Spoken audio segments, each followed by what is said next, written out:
Adolfo Alvarado Belloso, nuevamente en el conversatorio virtual sobre temas procesales, que la Academia Argentina de Derecho Procesal realiza como extensión universitaria de la maestría en Derecho Procesal de la Universidad Nacional de Rosario. Hoy, con un invitado ya conocido, esto es continuación de una entrevista anterior que tuve con el profesor de Derecho Penal y director de la especialización de la misma materia en mi universidad, el doctor Daniel Herbeta, quien también es ministro de la Suprema Corte de Justicia de la provincia. Él es penalista, además de procesalista, y es penalista distinguido, ha participado en la reforma del Código Penal, es un hombre de consulta en lo penal en la República Argentina, y ha tenido también una labor en la Corte muy importante por las cosas que vamos a contar durante nuestra conversación. Yo quiero hoy un poco apartarme un poco de lo procesal y hablar también de política procesal y también de política criminal. Los antiguos penalistas identificaban el proceso como una suerte de política penal, como de política criminal. Eso se ve, por ejemplo, en el programa de Derecho Penal 2, parte especial de la Universidad Nacional de Buenos Aires, donde la materia de Derecho Procesal Penal ha desaparecido y se ha convertido desde el año 83, es decir, hace casi 50 años, en las dos últimas bolillas de la materia de Penal 2, parte especial. Con lo cual, de hecho, no tenemos procesalistas penales en Buenos Aires, y eso se copió en la Argentina, y hay un montón de universidades que tienen el mismo programa. Eso ocurrió porque quienes estaban entonces al mando de esto entendían que el proceso era una herramienta de política criminal. Cuando yo creo, como procesalista, no penalista, que es exactamente al revés. Creo que el proceso nació como límite al poder, específicamente como límite al juez, es contra quien se opone, y está pensado y dado exclusivamente a favor del imputado, del demandado, de las partes, ¿no? Entonces hoy, precisamente hoy que estoy conversando con mi amigo Daniel Herbeta, ha salido un fallo trascendente en la Corte Nacional, porque han hecho lugar han utilizado la facultad de avocación, con B corta, de avocar, llamar hacia uno, que han presentado jueces que fueron destituidos de su cargo por el Senado de la Nación. Lo capaz de que no tenían acuerdo para ese cargo, sino para otro que desempeñaban anteriormente. Eso me ha hecho pensar a mí que estamos teniendo desde hace muchos años un régimen, una estructura judicial que se da en todas partes, también en Santa Fe, donde el acuerdo legislativo que forma parte del rito necesario para designar un juez, está otorgado para ser juez de primera instancia en lo civil y comercial número tanto de la ciudad de tal. Y eso no ocurre en España, por ejemplo, donde al juez se lo nombra en el cargo, juez de primera instancia, juez de segunda instancia. Y en la Corte, quien ejerce la superintendencia del caso, es quien se encarga de derivarlo al juez a donde hace falta. Nadie entra siendo jovencísimo a Madrid. La carrera judicial que le existe sale desde las puntas. Se van del norte, al sur, este, oeste, y vienen acercándose a Madrid, a donde se llega ya con mucha experiencia y con edad. Entonces, me parece bueno empezar a conversar con Daniel Herbeta acerca de su opinión sobre la estructura rígida judicial y que no sería conveniente en la práctica que el gobernador simplemente pidiera acuerdo para juez de primera instancia en los circuitos de distritos, si a ustedes les parece, pero y nada más que eso. Hola Daniel, bienvenido a esta continuación de nuestra conversación. Ya te tiro la pelota con eso. Después te hacer otras preguntas interesantes de política criminal. Bárbaro, muchas gracias Adolfo, y un gusto de seguir charlando con usted y a través suyo con toda la gente que nos está siguiendo. Sí, no hay ninguna duda. Yo tengo una idea todavía un poco más, si se quiere, radical en el tema. No hay ninguna duda que los jueces deberían ser designados como jueces civiles, como jueces laborales, de primera instancia o de segunda instancia. Es más, yo creo que incluso uno de los grandes problemas que tiene la justicia tiene que ver, los sistemas de justicia tienen que ver con su estructura, y me parece que allí es donde hay que apuntar, donde hay que un poco atacar lo que sería la base misma de sustento, ¿no? De flotación del sistema de justicia, porque nosotros no solo tenemos designaciones de jueces prácticamente por juzgado, por distrito, sino que además tenemos una estructura de juzgado muy rígida, de modo que cada juzgado es un estanco en sí mismo. Pensemos esto en términos incluso de política de persecución penal, lo que pasaba en materia penal, ¿no? Cada juzgado de instrucción tenía su propia política de persecución, que quedaba librada a la mayor o menor voluntad del juez y o eventualmente de los sumariantes a quienes se les delegaban los casos. Bueno, lo Oye, mismo como pasa con la justicia civil hoy. En cada juez hay un código distinto. le iba bueno, me leyó el pensamiento, Adolfo, porque le iba a decir exactamente lo mismo. Hoy tenemos un problema en la justicia civil, en la justicia laboral, donde existe un código de procedimiento distinto por juzgado. Ayer tuvimos una reunión con un comité de crisis que convocamos regularmente en Rosario con motivo de la pandemia.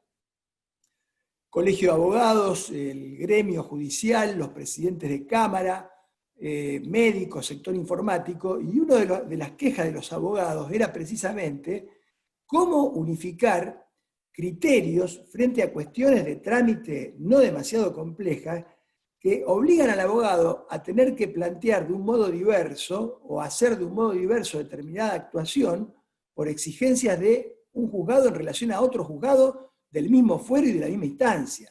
Esto es realmente insostenible y tiene que ver precisamente con este esquema, esta estructura centralizada, burocratizada, este esquema rígido, este esquema que obviamente carece de todo control, porque es una estructura que está programada para funcionar sin controles.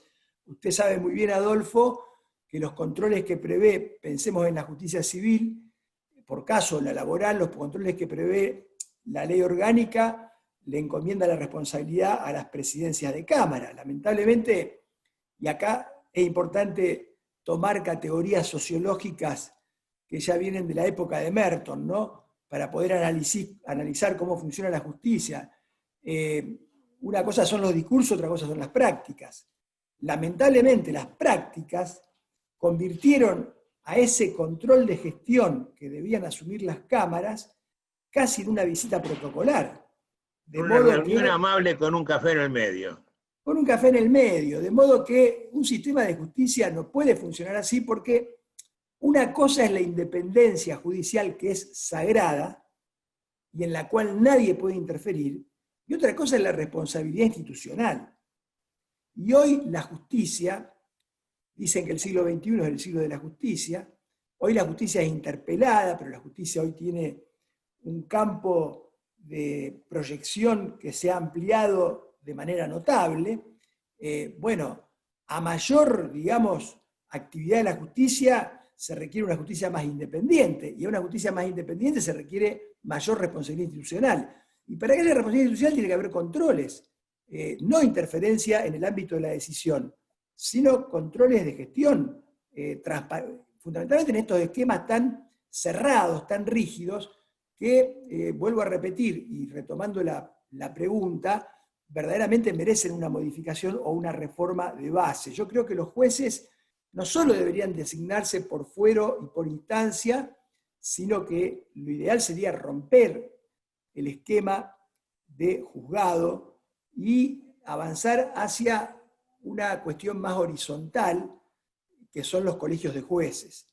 Nuestra Constitución, entiendo yo, no distingue jerarquías dentro de la justicia. Nuestra Constitución Nacional distingue competencias. De modo que, así como, por ejemplo, un Ministerio Público de la Acusación en materia penal moderno debe ser una estructura cuasi militar, o sea, bien verticalizada, que funcione con el diseño de una política de persecución penal clara, estratégica, previsible. En los jueces debe primar la horizontalidad y en lo posible la colegiación. Y una vuelta más de tuerca sería, además, tener jueces que se dediquen nada más que a ejercer la jurisdicción, sacarles a los jueces el gerenciamiento del sistema. Esto creo que puede ser una de las llaves, pero una llave importante, como para pensar en cambiar los grandes problemas que tiene la justicia, uno de los cuales obviamente tiene que ver con la gente, que es el tiempo de la justicia generalmente nunca llega a tiempo, y estas estructuras cerradas, muy burocratizadas, hacen que además los que estamos adentro o los que están adentro, si al levantarse a la mañana no se pellizcan un poco, bueno, terminan naturalizando situaciones que verdaderamente ningún ciudadano cristiano podría aceptar. Y Oye, esto Daniel, a sí, ver, con respecto de eso, me parece de la mayor importancia remarcar. Vos sabés que yo tengo un proyecto de código procesal adversarial acusatorio para lo no penal. Proyecto que se hizo proyecto propio del Instituto Panamericano de Derecho Procesal, que fue presentado en su momento en la legislatura y que lo dejó de lado. En este proyecto yo beneficio absolutamente esa labor del juez. Le hago hacer solamente sentencias. Le quito absolutamente toda actitud de gerenciamiento. Sin embargo, el proyecto que al final cuajó, hecho por jueces, les da más tareas a los jueces. Yo sé, igual que vos, que hemos litigado muchos años, que en cada juzgado hay un hombre fuerte, que puede ser el juez o no. Puede ser el secretario, o el proveyente o el chico de mesa de entrada. Hay un hombre fuerte y todos van a ir a la música que él toca. Eso es lo que hace que cada maestrito tenga su librito. Qué bueno sería que esto se escuchare, porque me parece que los jueces hay que dejarlo hacer sentencia.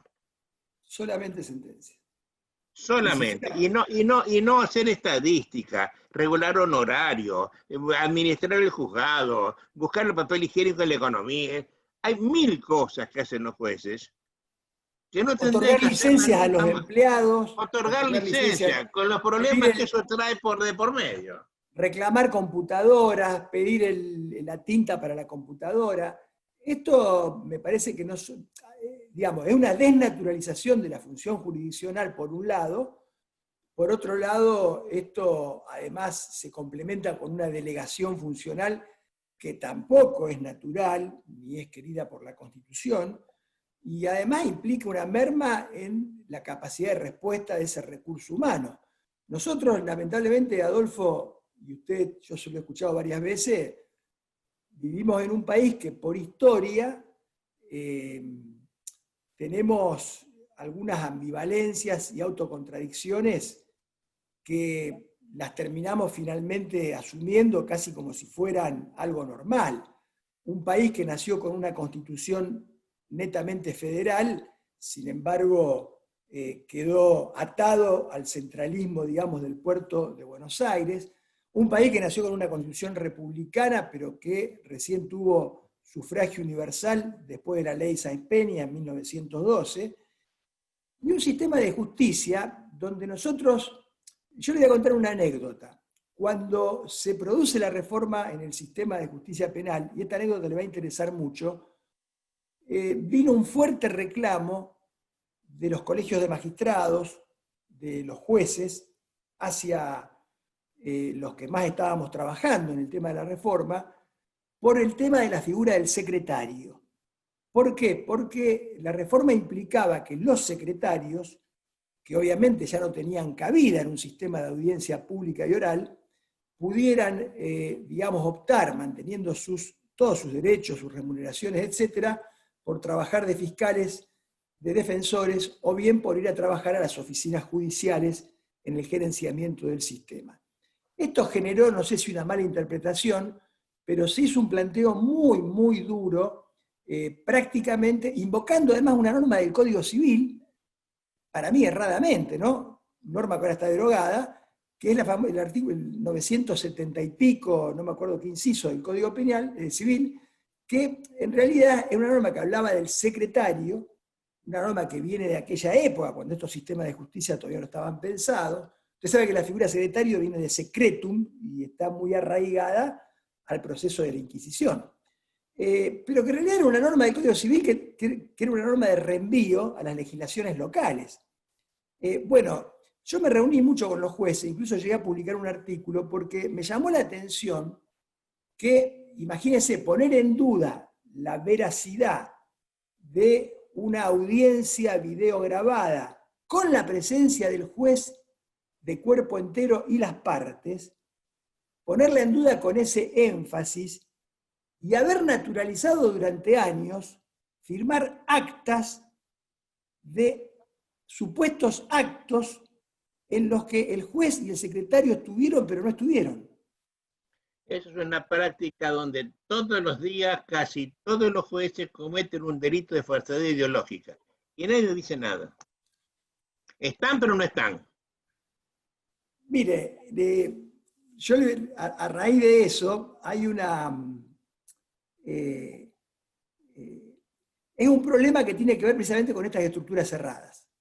Uno termina convalidando situaciones que son inconvalidables, o sea, termina asumiendo una rutina, o sea, fíjese que incluso la gente joven que ingresa al tribunal no se plantea este problema. Pareciera que se transmite de generación en generación. Son prácticas que se institucionalizan y que están totalmente inadecuadas, hasta le diría contrarias a derecho, y que en función de una razón de supuesta necesidad se terminan naturalizando, incorporando y se proyectan en el tiempo. Ahora, usted habló de política y acá me parece que la política tiene una gran responsabilidad, porque la política en la Argentina, la política en Santa Fe, debería asumir la necesidad de una transformación profunda de la justicia. Todos los proyectos que se han intentado son siempre más de lo mismo. Más juzgado, más empleado, más secretario. Porque no hay un diagnóstico serio que alguien quiera aceptarlo como pero tal. No solo, no hay diagnóstico y además se trabaja sin tener datos, sin manejar los datos. Cuando yo no conozco, o sea, mire, en materia de seguridad, ya que hablamos de política criminal, pasa algo similar. Yo no puedo prevenir lo que no conozco. Para poder disponer estrategias de intervención para el control del delito, para poder disponer estrategias de intervención en un mercado o en una economía delictiva, yo tengo que tener datos. Para tener datos tengo que tener investigaciones cuantitativas y cualitativas. Bueno, en materia de justicia pasa lo mismo. Fíjese lo que pasa con el proyecto de reforma federal a nivel nacional. Por un lado, en el régimen federal tenemos una ley vigente, la ley 27.603, que es del 2014, que prácticamente establece un sistema acusatorio. Esa ley, por una fuerte resistencia de Comodoro Pi, no se pudo implementar, se postergó y finalmente comenzó la implementación por la provincia de Jujuy. Ahora se plantea todo un proyecto integral de reforma donde se nombra una comisión consultiva para que se expida sobre, le voy a dar dos temas puntuales, estructura del nuevo Ministerio Público de la Acusación y juicio por jurados populares, entre otros temas. Después está Corte Suprema, etc. Ahora, a la par que se pide esa consulta, se manda un proyecto que hoy tiene media sanción que implica, lisa y llanamente, multiplicar la misma burocracia judicial que ya tenemos y que precisamente la ley que está sancionada pretende romper. Es decir, ¿cuál sería la compatibilidad? Por ejemplo, sería impensable un juicio por jurado. 1.000 personas se le suman. Pero fíjese el otro problema. Yo veía, y lo digo con todo respeto, en Capital Federal se propone, dado que se da la unificación de la justicia penal económica y la federal, y se crean 23 juzgados, se están proponiendo 46 jueces penales federales para Capital Federal. Yo no sé si alguien reparó en cuál es la carga de trabajo de esos juzgados federales. Se lo digo casi arriesgando una opinión. Van a tener que ofrecerle algo a esos jueces federales porque el tiempo les va a alcanzar para mucho más que resolver asuntos. Porque es verdaderamente, yo conozco más o menos cuál es la carga de trabajo. Estamos hablando de una justicia de excepción, justicia federal, donde además, Adolfo, le doy un dato, donde además el más alto porcentaje de causas en materia penal están vinculados a la ley de drogas. Y de la ley de drogas, según la región, entre el 80 y el 97% de las causas penales federales son narcomenudeo, o sea, nada. ¿Usted me entiende lo que le digo? Narcomenudeo, ¿qué significa? Tenencia para consumo, sigo haciendo estadística, porque la Corte dijo que era inconstitucional, pero bueno, no se modificó la ley. Tenencia simple o pequeña distribución, pequeño distribuidor. Eso llena el tablero entre un 80 y un 97%. Mira los datos que le estoy dando, según la región, eso llena el tablero de los delitos de los que se ocupa la justicia federal en materia de drogas, y además, también con variantes según la región. Por tomar un caso, tomemos la jurisdicción de la Cámara Federal de Rosario, en la provincia de Santa Fe. Usted sabe que en nuestra provincia prácticamente de las causas penales el 68% son ley de drogas. El resto ley penal tributaria y otros delitos federales. De modo que creo que la política debe asumir la necesidad de un diagnóstico. Y para este tipo de diagnóstico y este tipo de propuestas, yo creo que hoy las reformas de los sistemas de justicia son un tema en sí mismo. O sea, no alcanza con ser el mejor penalista, ni el mejor civilista. Hay que dedicarse a estudiar otras cosas, además de derecho civil. O sea, un buen civilista, usted sabe que nosotros hemos tenido, de la estatura suya, hemos tenido civilistas en nuestra facultad, de reconocimiento internacional. Usted los ha conocido, pero bueno, eso no garantiza de que un calificado profesor de Derecho Civil pueda llevar adelante un proyecto de reforma integral de la justicia. Me parece que en este sentido, habitualmente no es así, porque el académico importante no ha hecho gestión nunca o casi nunca.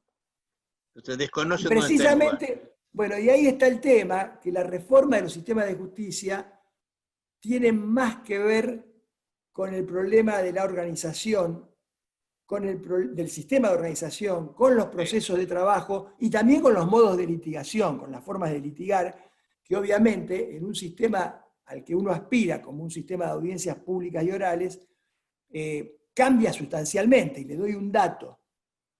Uno de los grandes problemas que tenemos en el sistema de justicia penal es la dificultad que tienen los más grandes y los de mediana edad en poder romper la lógica del litigio del sistema escrito. Porque son lógicas totalmente diferentes. Entonces, al trasladar inevitablemente una parte de esa lógica, nosotros tenemos algunas dificultades que, si se superaran, optimizarían aún el funcionamiento del sistema, que tienen que ver con una suerte de burocracia del litigio. Hay toda una liturgia en las audiencias orales que es producto de esta contaminación del sistema anterior. Entonces, una audiencia que debería durar 20 minutos demora 2 horas. Un juicio que debería agotarse en 4 horas demora 3 días. ¿Pero por qué? Porque hay toda una planificación, toda una burocracia, una presentación. No hay límites a las exposiciones. El derecho de defensa justifica hablar 4 horas para repetir lo que ya dije. Oye, no, a ver, yo he sido, quiero que recordemos que Santa Fe es pionera en la oralidad. Bien, empiezo de nuevo. En el año 1960 se hizo en Salta un congreso muy importante presidido por el prócer de entonces, que era el doctor Ricardo Raimundín, que era oralista. Y hablo de años 60, es decir, 60 años atrás. Y que se puso sobre el tapete oralidad o escritura. Y se armó una discusión muy fuerte que llegó casi a las manos entre Roderigo y Ayarragaray, 2 importantes, uno penalista y otro procesalista civil. A tal punto fue importante eso que un periodista de la época, tal vez lo recuerdes, a Jorge Benchetrit Medina, que tenía un periódico Temis en Corrientes, escribió un precioso artículo que lo llamó Tinta versus Saliva, queriendo mostrar lo que era esa pelea de oralistas y escrituristas. Gracias a eso, a lo que de allí salió, Carlos y Rosas, que eran dos jueces santafesinos, en el año, Sí, sí. en el año 60 hicieron el proyecto de Código Procesal Civil, que luego fue la Ley 5531, ley vigente de Santa Fe, y en el año 61, desde el 1 de enero del 62, tenemos oralidad civil en Rosario para ciertos asuntos. En limpio, accidente de tránsito y divorcio, y materia familiar. A mí me tocó inaugurar durante 4 años de mi vida, fue juez de un sistema oral en el colegiado número 2 de Rosario. Ingresé al año siguiente de la creación del sistema porque ya no daba abasto esto. Y se quedó el colegiado 2 por muchos años.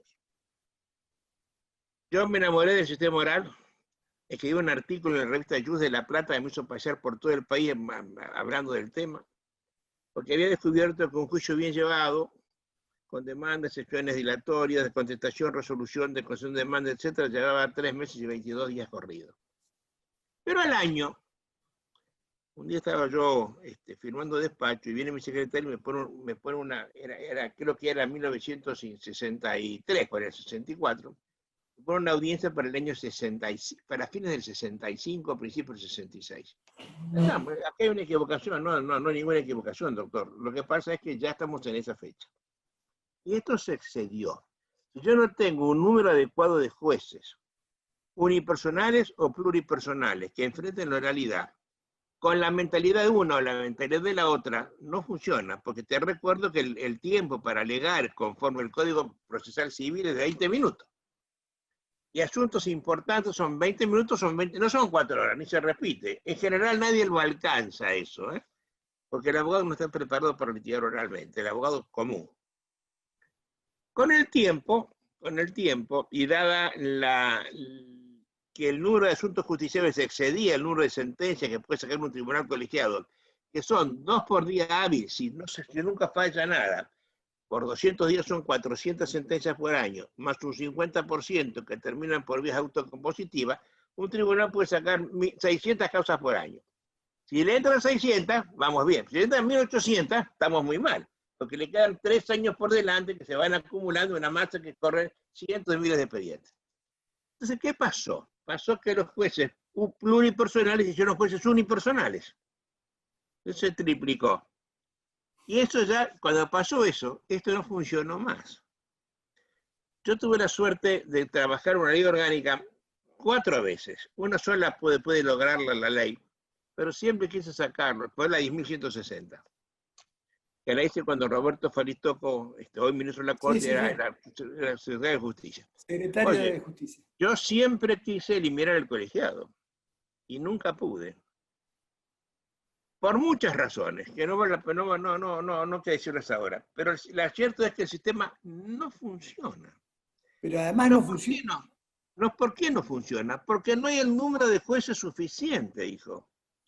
Mira, el Max Planck Institute de Freiburg, Alemania, que vos sabés con una muy seria, tiene dicho que para que la oralidad sea sustentable de verdad, hace falta un juez con la misma competencia territorial, material y funcional, es decir, juez de primera instancia en lo civil de Rosario cada 5.300 habitantes.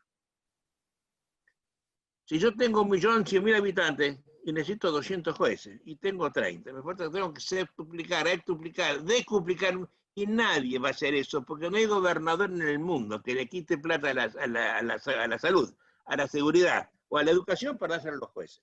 Estamos destinados, mi querido Daniel, a ser la niña, la cenicienta de los poderes judiciales. Y con todo no se puede.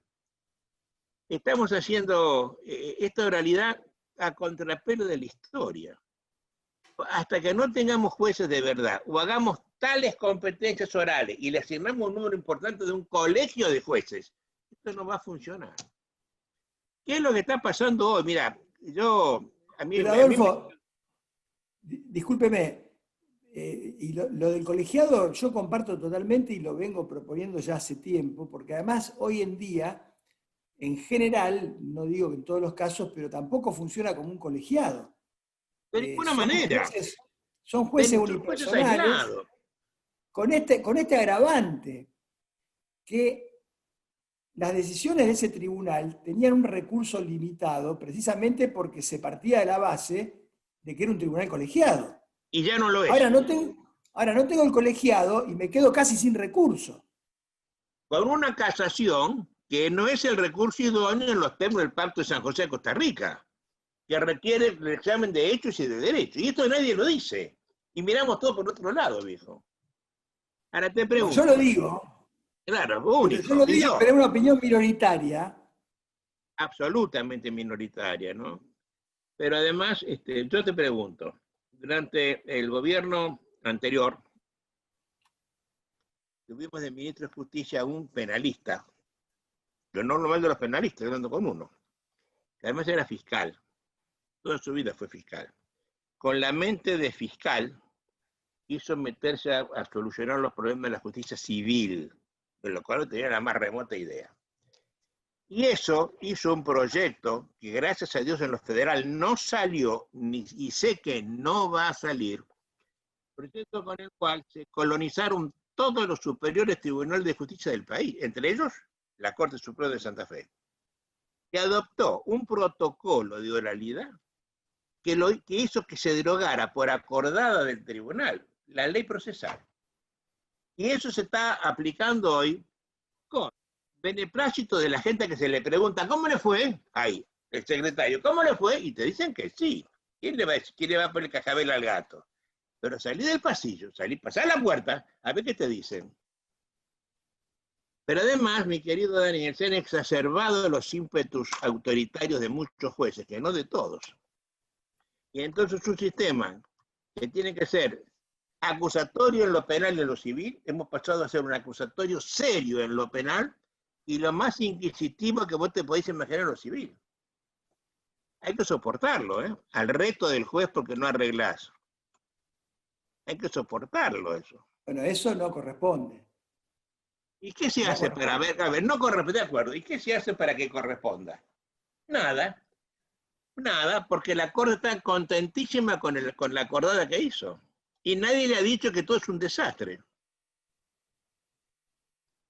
El abogado en serio, a ver, yo soy un abogado viejo, que mira, yo he cancelado a mi matrícula de abogado, Daniel.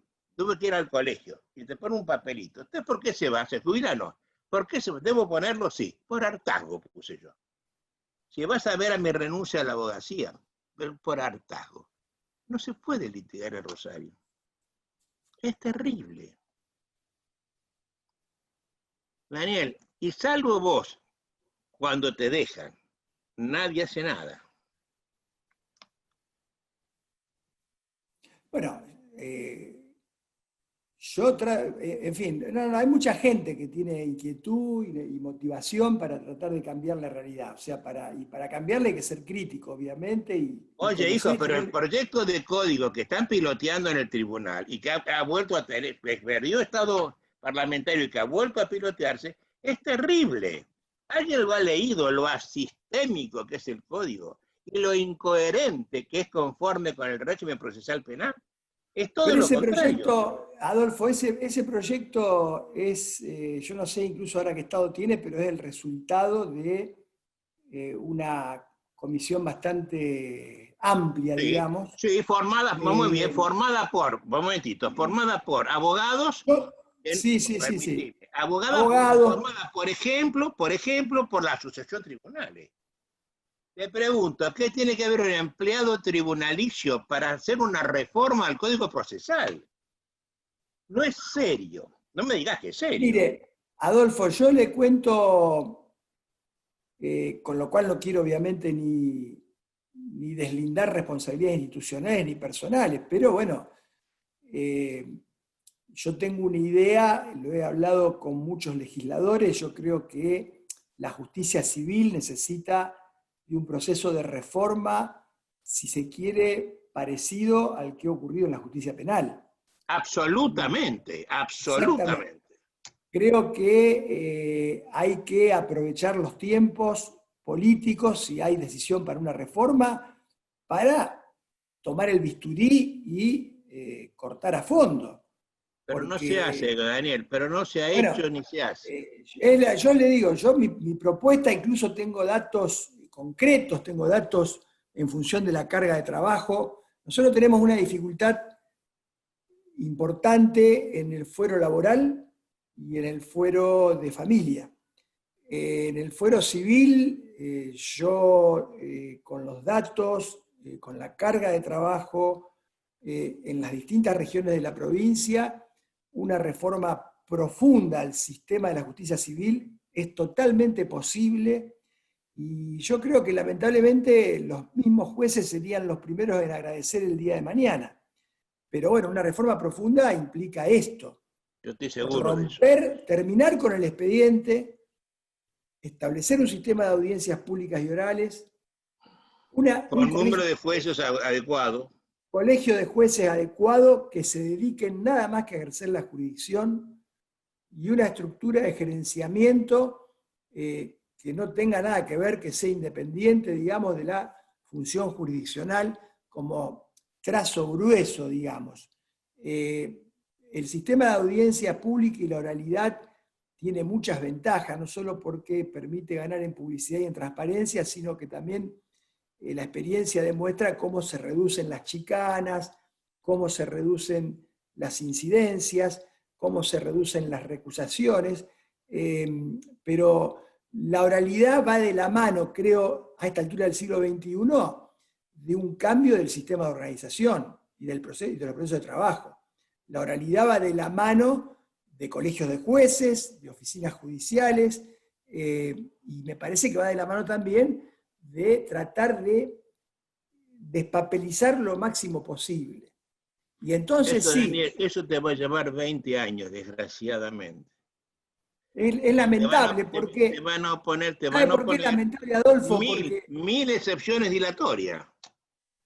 y es lamentable porque nosotros tenemos ahora, digamos, hay inversiones que tienen que ver con la tecnología, y la verdad que invertir dinero en tecnología sin cambiar la matriz de trabajo tan anticuada como la que tenemos, yo no digo que sea un dispendio, pero me parece que no es la mejor forma de aprovechar los recursos.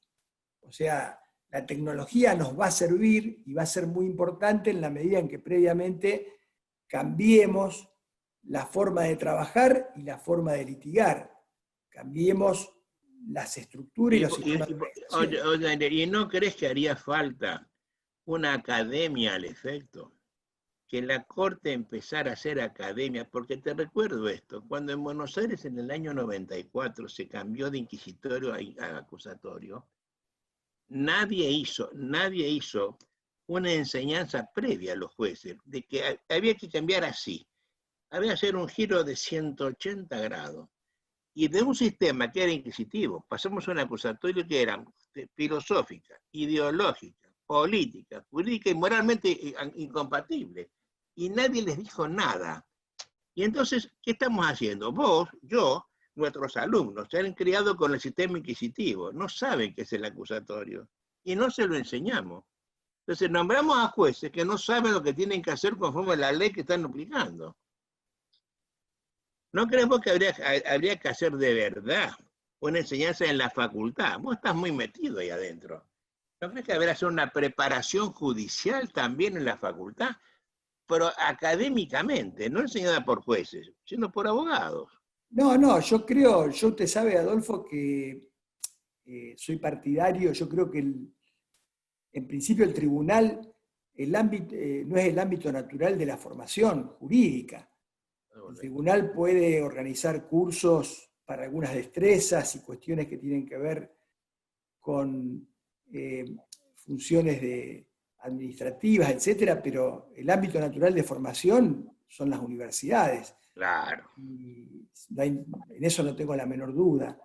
Y sin duda que este tipo de cambios, como usted bien dice, requiere de un proceso de capacitación muy profundo, porque uno puede tener el título de abogado, pero pasar de un sistema inquisitivo como los que ha tenido la Argentina y sigue teniendo en algunas regiones, a un sistema acusatorio como En el que Santa tuvo Fe, en lo Pinochet, civil, en Santa Fe.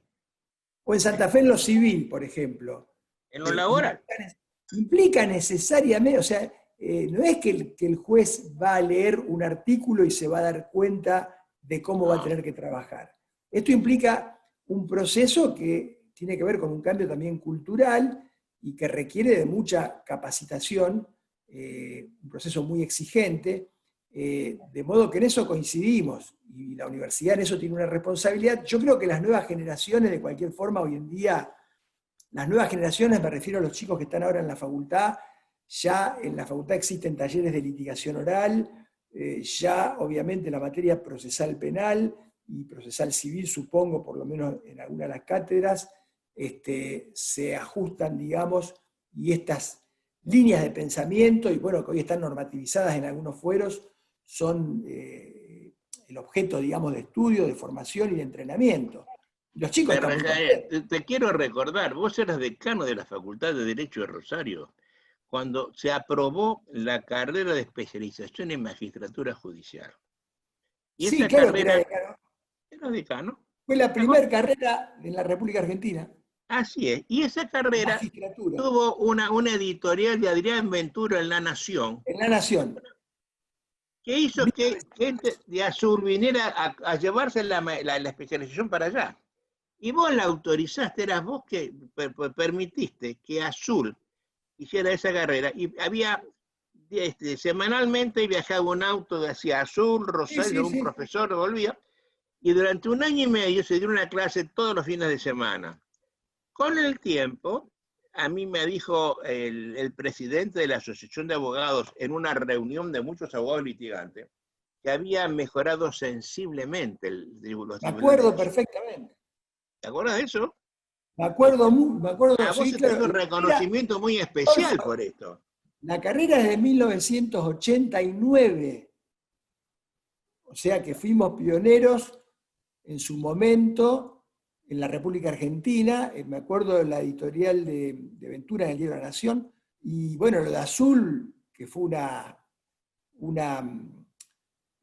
una gesta verdaderamente importante, porque ellos vinieron a buscarnos y necesitaban, y es increíble, ¿no? El esfuerzo y el compromiso, porque necesitaban la capacitación, necesitaban la formación en un lugar importantísimo, como era la ciudad de Azul, que era un centro Con jurídico un entorno, había 120 relevante. jueces y alumnos. Sí, y bueno, recuerdo perfectamente, y eso fue el inicio de lo que sería la creación de la Facultad de Derecho prácticamente. A raíz de eso se hizo la facultad. Así es. Exactamente. De modo Te que recuerdo que los mismos profesores de Rosario dijeron durante 2 años para preparar a los para ir a dar profesores. clases a Azul, Claro, se empezaron dando los 2 primeros años, se continuaron con los otros años. Adolfo, de cualquier forma se da cuenta que los sueños hay que planteárselos, y bueno, a veces alcanzan. De modo que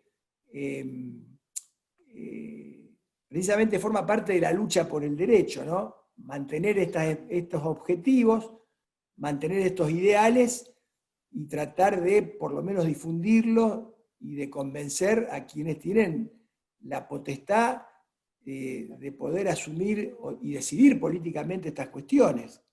De modo que coincidimos plenamente en ese sentido. Lo que ocurre es que a veces se siguen caminos intermedios, se piensa que una reforma de menor, digamos, trascendencia, bueno, implica avanzar un pasito, pero yo creo que el ejemplo, en el caso de la reforma procesal penal nuestra, el ejemplo es clarísimo. O sea, nosotros pasamos de un sistema totalmente inquisitivo y escrito a un acusatorio bastante puro, pasamos de golpe y de un día para el otro, y bueno, yo creo que el gradualismo, no sé si alguna vez nos hubiera permitido tener este sistema que tenemos hoy. Y este sistema que tenemos hoy lo tenemos que mejorar, porque obviamente hay que consolidarlo, pero me da la impresión de que también es necesario generalizarlo a los otros fueros, sin ninguna duda. Oye, Daniel, estoy encantado con esta charla contigo, ¿eh? Estoy encantado porque además me hace recordar cosas interesantes de nuestra facultad, ¿no? Puedes dejaste buen recuerdo en la facultad, Daniel. Es importante que lo sepas eso. Oye, quiero hablar con vos ahora como penalista. También me preocupan ciertas cosas de la política criminal vigente. Te hago una pregunta así tentativa. ¿Qué es el agente encubierto? ¿Qué es el arrepentido? En términos jurídicos, ¿eh? Yo tengo una Y posición muy... Déjame una aclaración. En los últimos años, argumentistas mediante de España para abajo, con algún ex ministro de la Corte enseñando esas ideas acá en Santa Fe. La moral se ha adueñado del derecho. Y estamos fallando moralmente, no jurídicamente. Y la moral es tuya o mía, no de todos. El derecho es de todo el mundo, ¿no? Y estamos haciendo un cambio radical. Entonces, en eso está bien el testigo encubierto. Ahora sí, en esta operación, decirme, con esta opinión, decirme qué opinas vos del testigo encubierto. No, yo, yo tengo una posición formada que tiene que ver precisamente con las opciones valorativas de las que yo parto, ¿no? Yo creo que el Estado tiene la obligación de perseguir el delito, de investigarlo, pero el Estado nunca puede degradarse éticamente al nivel del delito. Y verdaderamente el agente encubierto es un instigador a cometer delitos. Y el arrepentido es un imputado que negocia impunidad con el Estado. El Estado no puede negociar impunidad con un delincuente. Yo le doy un dato, Adolfo, porque probablemente mucha gente piense en términos de eficacia. Hay dos razones por las cuales yo no tengo dudas sobre estas figuras. Una tiene que ver con la genealogía de la figura. A nosotros se nos ha vendido que estos serían instrumentos de la posmodernidad para combatir el delito de la posmodernidad. Estos institutos en verdad nacieron en la Edad Media. El arrepentido es la figura estelar del proceso de la Inquisición. Es decir, en el Martillo de las Brujas, que era verdaderamente un manual de derecho penal, procesal penal, criminalística, criminología, que fue un bestseller. El Martillo de las Brujas la Iglesia lo terminó oficializando como el manual de la Inquisición. Lo escribieron dos dominicos, Kramer y Spengler, dos dominicos alemanes muy fanáticos. Bueno, en el Martillo de las Brujas, precisamente la principal herramienta del juez inquisidor era conseguir el arrepentimiento y la delación, a cambio de no excomulgar el alma y eventualmente a cambio de no torturar. Es decir que el origen de estas figuras no es posmoderno, es premoderno. Precisamente contra esta figura, mire, la mayoría de los penalistas de la Ilustración, desde Carrara, Beccaria, Pagano, Feuerbach, eran muy críticos precisamente de la gente encubierta, criticaban mucho estas figuras. Y lo mismo ocurre con el agente encubierto. Nosotros, esto en términos, digamos, de un análisis de ética, hasta le diría política, pero incluso en términos de eficacia. Si nosotros tenemos el arrepentido y el agente encubierto introducidos por primera vez a nuestra legislación en la década del 90. Fue con la modificación que se hizo durante el gobierno de Carlos Menem a la ley de drogas. En esa modificación, cuando se endurece mucho la ley de drogas, se incorporan las figuras del agente encubierto y del arrepentido. Es decir, que no es una incorporación reciente, ya tiene desde 1990 a la fecha, han pasado prácticamente 30 años. Los resultados en materia de drogas han sido nefastos, con arrepentido y con agente encubierto. El negocio de la droga ha crecido exponencialmente el narcotráfico ha crecido exponencialmente y el arrepentido y el agente encubierto tuvieron su debut, que además son institutos totalmente ajenos a nuestra tradición jurídica, tuvieron su debut, Adolfo, y usted lo va a recordar, con el famoso caso Coppola. Y terminaron presos el arrepentido, el agente encubierto, el juez federal Bernasconi y el secretario del juzgado federal. ¿Por qué? Porque son todos jugadores de póker. Es la imagen de un Estado fullero, o sea, todos tienen algo, o sea, yo soy particularmente muy crítico, digamos, de este tipo de figuras, no solo porque no han mostrado ninguna eficacia cierta. De hecho, el tema de la droga, por tomar un caso de los flagelos más grandes que vive la humanidad, es un tema, Adolfo, de alta complejidad. Usted imagínese que el negocio de la droga mueve un volumen anual casi billonario en dólares y a pesar de los organismos internacionales y de los convenios y los tratados, etcétera, etcétera, los paraísos fiscales funcionan sin ningún inconveniente y cobran por el servicio ilícito que prestan. De modo, fíjese que desde el punto de vista de la economía, aunque yo no soy ni siquiera, soy apenas un aprendiz de cuestiones económicas, pero los neo-keynesianos sostienen que el problema de la droga y del lavado del dinero que proviene de la droga es prácticamente funcional a la economía mundial, porque si uno pudiera controlarlo se produciría una recesión. Los ortodoxos dicen que no es así, una disputa, digamos, de escuelas económicas. Pero ¿qué quiero decir con esto? Yo creo que el Estado debe asumir la responsabilidad de perseguir y de controlar el crimen, pero debe hacerlo con la Constitución en la mano. Mire, el primero que planteó esto, después de recuperada la democracia, fue Raúl Alfonsín. Alfonsín planteó dos cosas que pasaron desapercibidas. Creo encontrar una razón de por qué pasaron desapercibidas. Alfonsín planteó que en la Argentina hacía falta reformar la justicia y la seguridad. Lo hizo asesorado por Carlos Nino. Lo que pasa es que él no pudo avanzar en estas cuestiones porque, como usted sabe, valoración al margen, bueno, fue un gobierno que encontró un país bastante devastado económicamente y que se enfrentó con la iglesia, con el sindicalismo, tuvo el enjuiciamiento a todas las juntas militares, es decir, el levantamiento de Rico. Convengamos que la coyuntura, digamos, fue bastante no era propicia. Pero Alfonsín, que era verdaderamente un estadista, vio el problema, porque nosotros necesitamos una justicia como quiere la Constitución, que no tenemos, en general no tenemos, y no la tenemos en el fuero civil, prácticamente en ningún lugar de la Argentina, y no la tenemos en el fuero laboral, y no la tenemos en muchísimas provincias ni en el fuero federal en materia penal.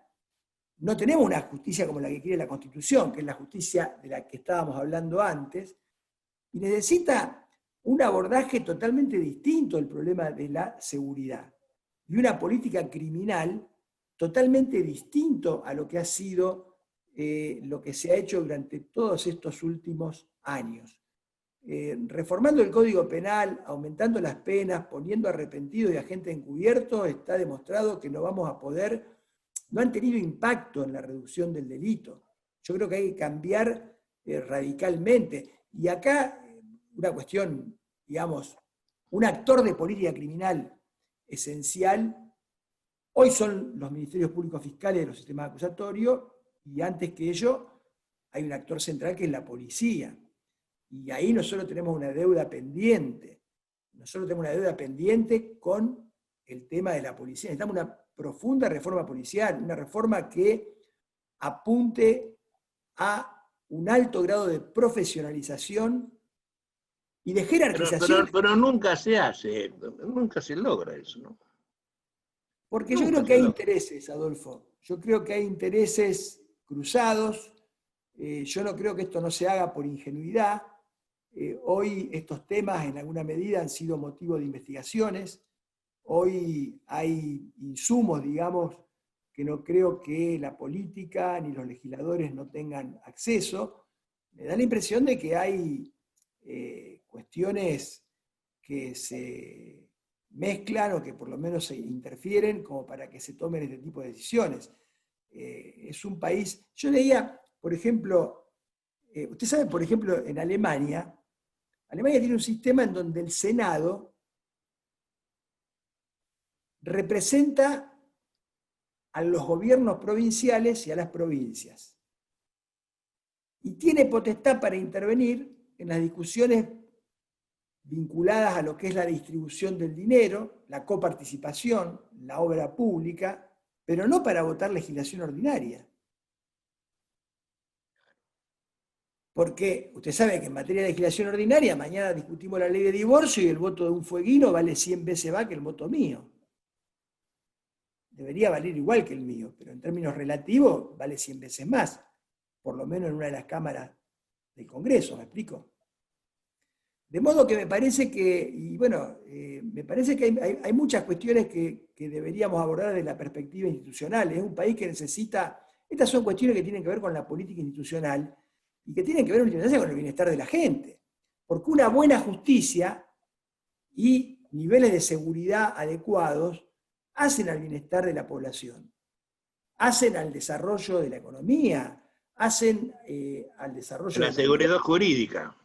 A la seguridad jurídica, pero en esto yo creo que también hay que apelar a la responsabilidad de todos los actores. Por eso le digo, yo veo también, Adolfo, una tendencia a descargar mucho contra lo público, pero también lo privado tiene su responsabilidad.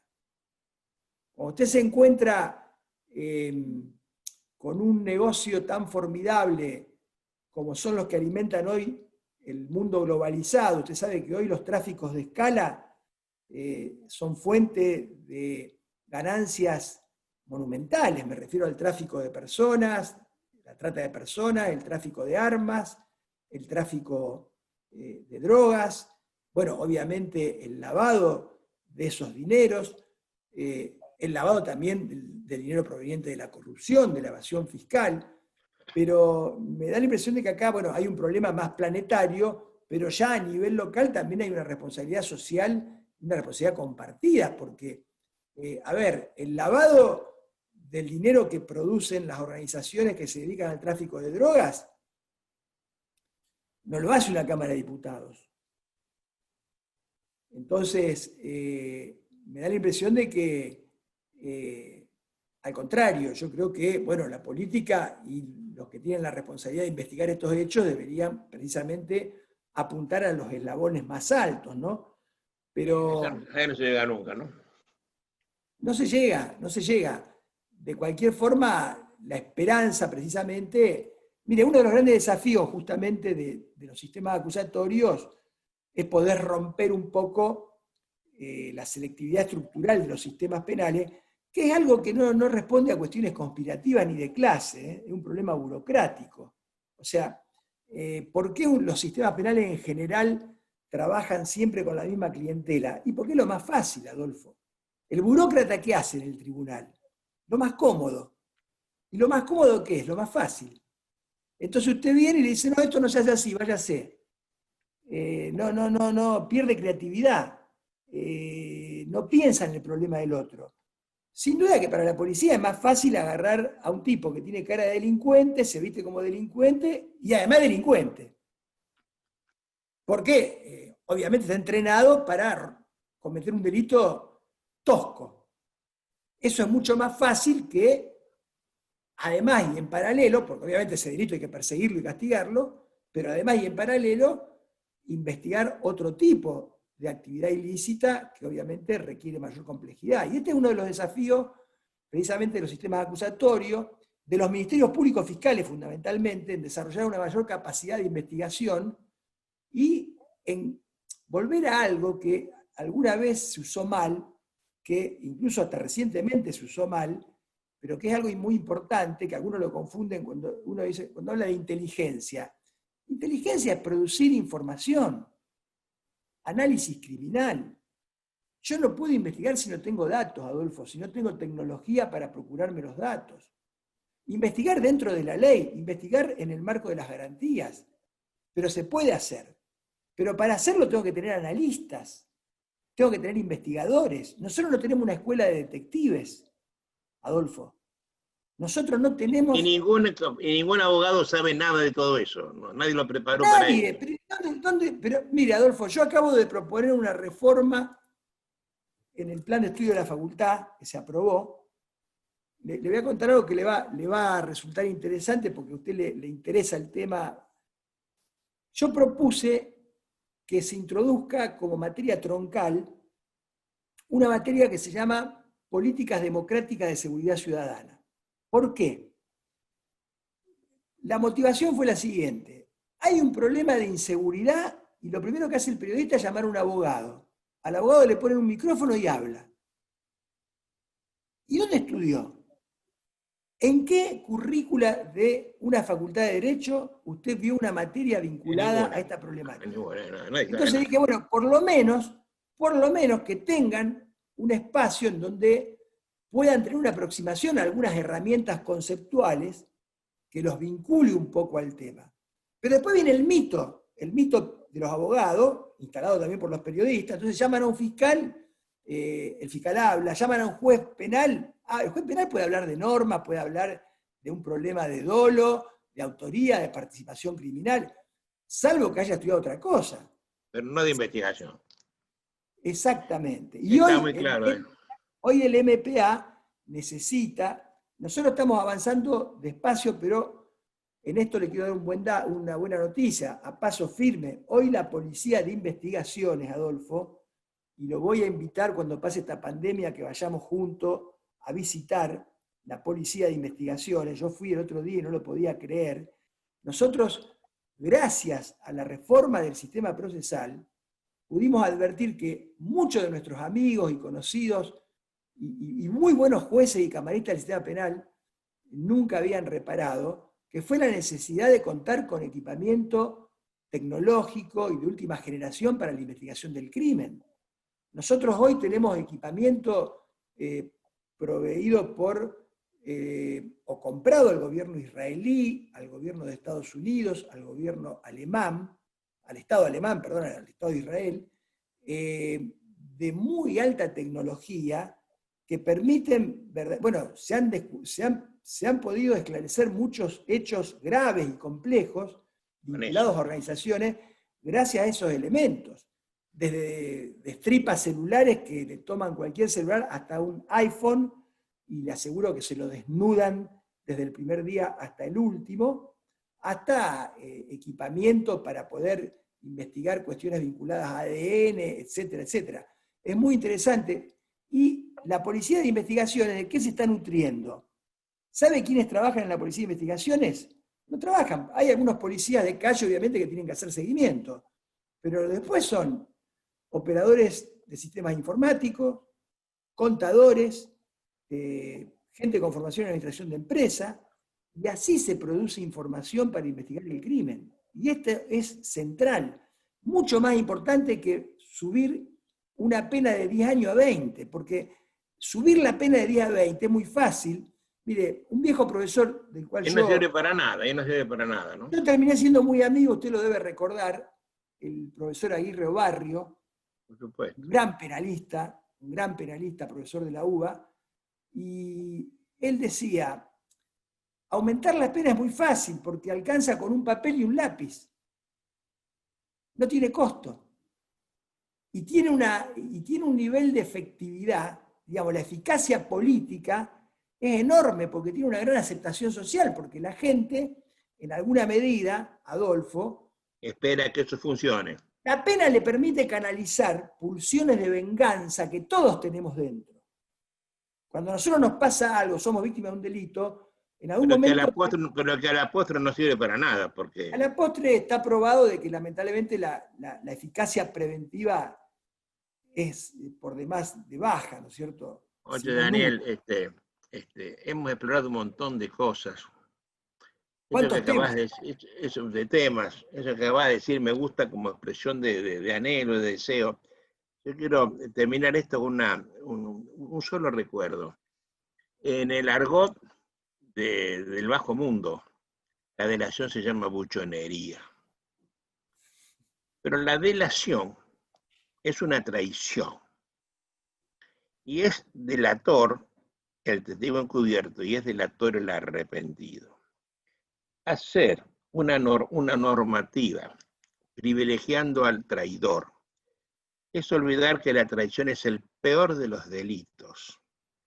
Yo quiero recordarte, ya se nos va el tiempo, recordar sencillamente que cuando Dante Alighieri escribe la Divina Comedia, está pensando en una visita al infierno, que está hacia abajo y tiene 9 círculos.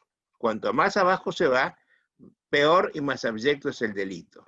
En el 7º círculo están los criminales, los que han matado. Y si vos sos memorioso, hay una colección de Grijalvo, creo que se llama 7º círculo, son todas novelas de misterio de asesinato, ¿no?